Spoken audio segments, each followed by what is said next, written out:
Assalamualaikum warahmatullahi wabarakatuh. Halo teman-teman kelas PKB Kanopus dan Kapela. Perkenalkan, aku adalah ayah dari Wih, Kamu kelas apa?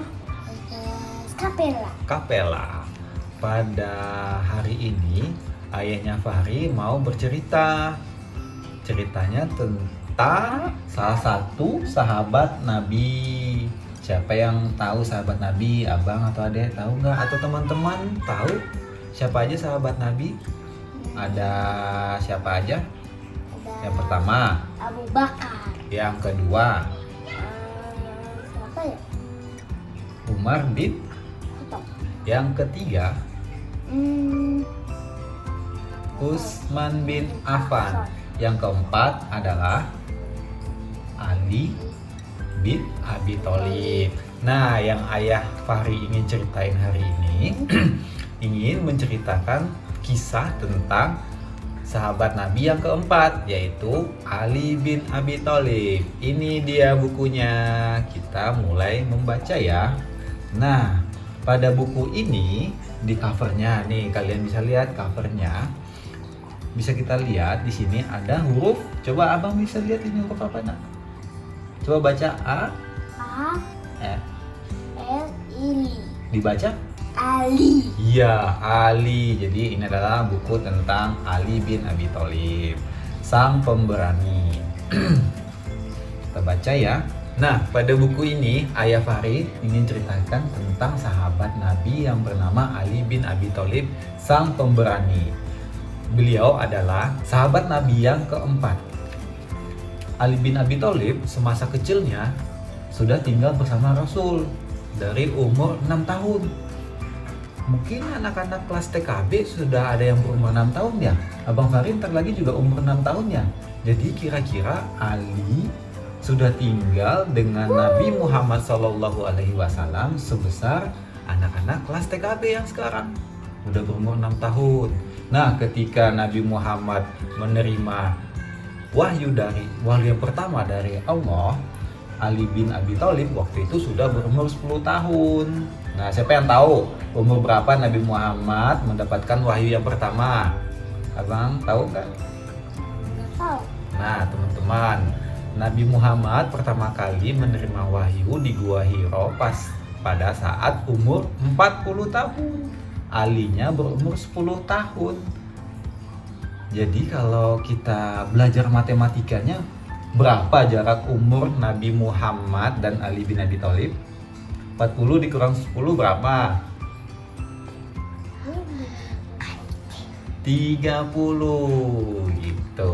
Jadi semenjak saat itu berumur 10 tahun, Ali bin Abi Thalib selalu mengikuti Nabi Muhammad kemana pergi. Waktu itu ketika Nabi Muhammad mau pergi sholat ke bukit di dekat kota Makkah, Ali mengikuti Nabi Muhammad dan beliau mengamati Rasul yang sedang sholat.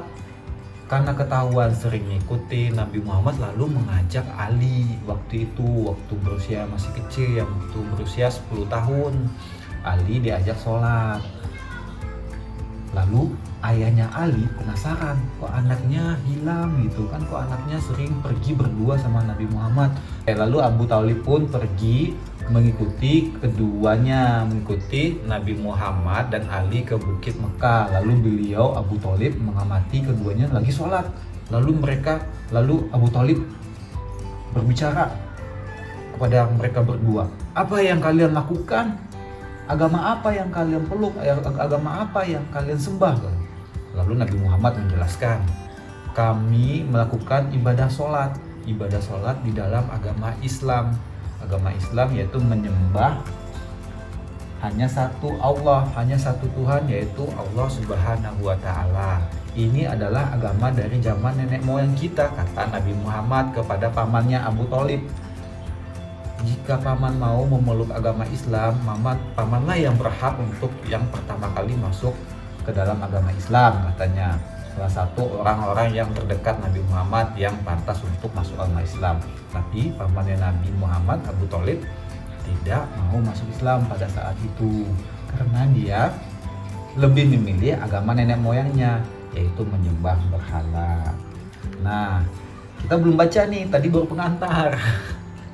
Nah, Ali bin Abi Thalib setelah dewasa, dia menikah dengan anak Nabi Muhammad. Namanya siapa? Fatimah, bener, pinter Aden. Dia menikah setelah dewasa, Ali menikah dengan Fatimah.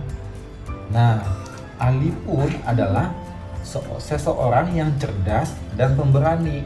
Dia menjadi prajurit yang disegani. Ada yang tahu perang-perang apa aja yang pernah dilakukan, yang pernah diikuti sama Ali bin Abi Thalib? Salah satunya adalah pada saat perang Khandaq. Pada saat itu Ali masih kecil, masih remaja. Kalau kecil mah belum boleh ikut perang. Ali sudah beranjak remaja dan dia ikut perang.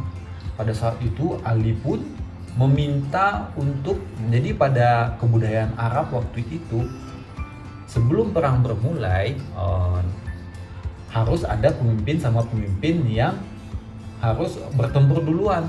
Nah, Ali pengen ikut bertempur duluan melawan pemimpin kaum kafir Quraisy. Nah, namun dilarang oleh Ali. Nah, karena beraninya itu, Ali meminta kepada Nabi Muhammad untuk menjadi yang pertama untuk memerangi kaum kafir Quraisy. Namun Nabi Muhammad melarang Ali pada saat itu. Jadi Ali adalah salah satu sahabat Rasul yang sangat pemberani. Dia selalu ikut dalam setiap pertempuran, di mana pertempuran umat Islam melawan kaum kafir Quraisy, beberapa perang selalu diikutin Ali untuk menegakkan. Jadi perangnya ini tuh bukan perang untuk menzolimi kaum Quraisy, bukan ini. Jadi perangnya ini untuk menegakkan agama dan kebenaran, menegakkan agama Islam dan kebenaran dalam ajarannya. Ali pun ditunjuk sebagai khalifah keempat. Tadi yang ayah bilang, Ali adalah khalifah yang keempat setelah khalifah Utsman bin Affan. Nah, setelah itu dia selalu memimpin dengan kesederhanaan. Abang Mahade tahu nggak? Atau teman-teman tahu nggak? Ali pernah berbelanja waktu itu di pasar. Ali waktu itu belanja di pasar, bahwa dia nggak ada beli baju-baju mahal-mahal gitu, karena dia terkenal dengan orang yang sangat sederhana. Dia beli baju yang murah karena nggak butuh baju-baju mahal, karena baju itu hanya berfungsi sebagai penutup aurat. Jadi dia tidak belanja yang mahal-mahal waktu itu di pasar. Nah, Ali pun juga sering lewatin di pasar, lewatin warga-warganya, rakyat-rakyatnya, dan selalu mengajak kepada kebaikan. Ini rakyat-rakyatnya.